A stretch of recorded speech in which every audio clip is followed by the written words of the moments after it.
إلى فقرة الأطوار والأوزان، وشيخ عقيل الأسدي راح تكون اليوم محاضرته مختلفة تماما. فخلينا نشوف شنو محضر لنا اليوم لكم وكذلك للمشاهد الكريم. نبقى وياكم ونستمر مع فقرة الأطوار والأوزان مع الأستاذ عقيل الأسدي.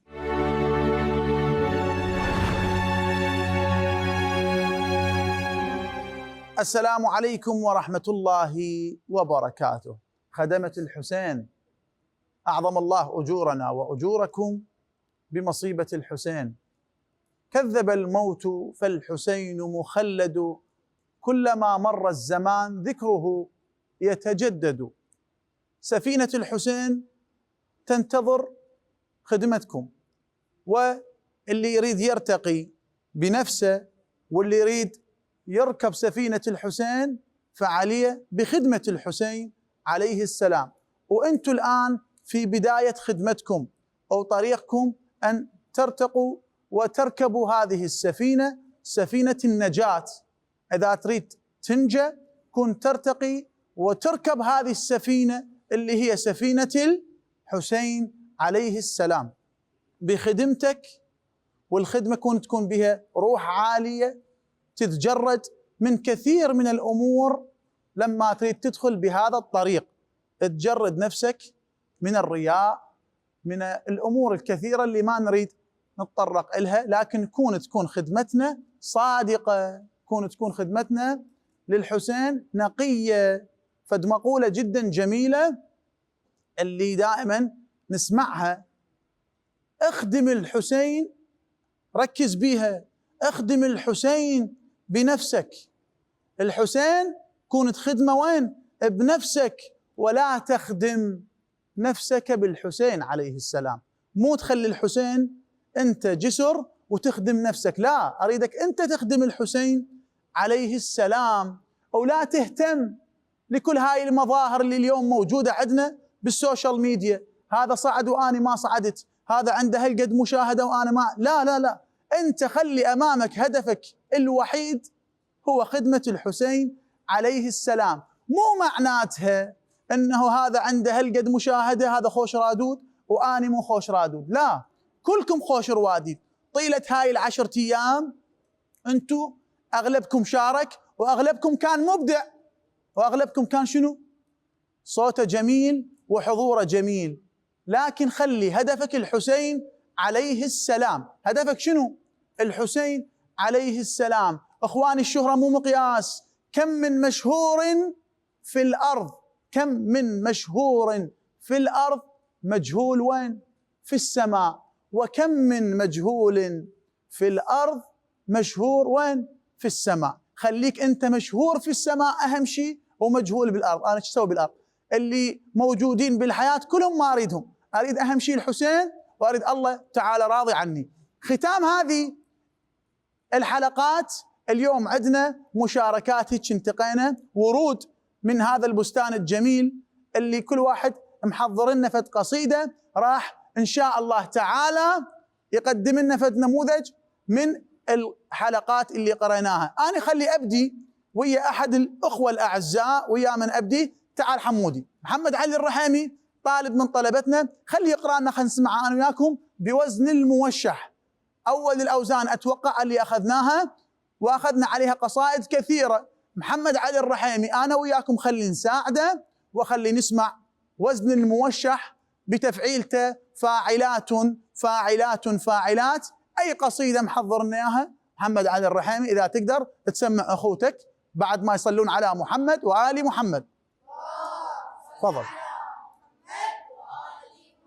جينا ننشد كربلاء مضيعينها، بيها زينب قالوا وميسرينها، بيها زينب قالوا وميسرينها.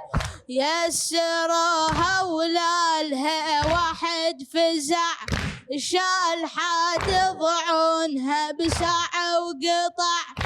جينا ننشد وانا ابو فضل وقع، ما تدلون الشريعة وينها ما تدلون الشريعة. أحسنت يا محمد علي الرحيمي، جزاك الله خير الجزاء. وكان كانت هذه قصيدة من وزن الموشح، أحد الأوزان اللي أخذناها. بعد كثير من الأوزان، ولا ننسى أنه أخذنا أطوار حسينية. هذه الأطوار كانوا يقرونها الخطباء، وكانت تبكي العيون لمصيبة أبا عبد الله الحسين، وإحنا تبركنا كذلك بالتعليم للأطوار. طالب من طلبتنا اللي راح يقوم ويانا إن شاء الله، تفضل حبيبي حتى يشاركنا بطور من الأطوار اللي هو محضره. هسه ما ندري شو محضر لنا اليوم، خلي أنزل لك اللاقطة. يلا تعال قرب على اللاقطة حبيبي، يلا هاي يمك. نعم، راح يقرأ لنا قصيدة أو فد مقطع من المقاطع بطور من الأطوار. تفضل، شو محضر لنا يا طور؟ طور الحد أفلح من صلى على محمد وآل محمد. اللهم صل على محمد وآل محمد. من هجمتي خيولي العيدة والحدود لي مخيم دينت. من هجمتي خيولي العيدة والحدود المخيم دينت. طلعت من الخيمة تعدي زينب على التلوتشب. أحسنت، صاحت يا ابو اليمة عدل لو روحك الطيبة ظهرت. أحسنت كثيرا على إتقان الطور، وأكيد كلكم تفضل استريح على أنه كلكم أتقنتوا هذا الطور وهذه المعلومات اللي أخذناها طيلة هذه الدروس. أخيرا وليس آخرا، بما أنه الحلقة الأخيرة، تفضل وياي اقرأ لنا فد وزن من الأوزان، إذا محضرنا فد وزن من الأوزان اللي إحنا أخذناها. يا وزن راح تقرأ لنا؟ وزن الميمر. صحيح، وزن الميمر راح يقرأ علينا أحد خدمة الحسين، وخلينا نستمع وياه، وأريدكم تلطمون وياه إذا به لطمية أكيد. تفضل. أفلح من صلى على محمد وآل محمد. اللهم صل على محمد وآل محمد. وضع العقيلة من التعب مترادي،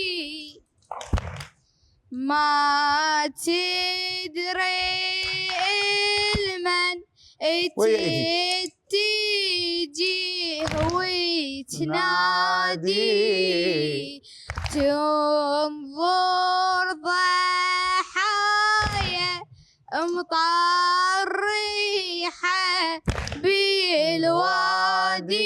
أحسنت، معناتها أنه هذه الطريقة وهذا المقطع اللي هو من وزن الميمر اللي قرأ علينا حبيبنا وعزيزنا. اسمك؟ محمد الجواد.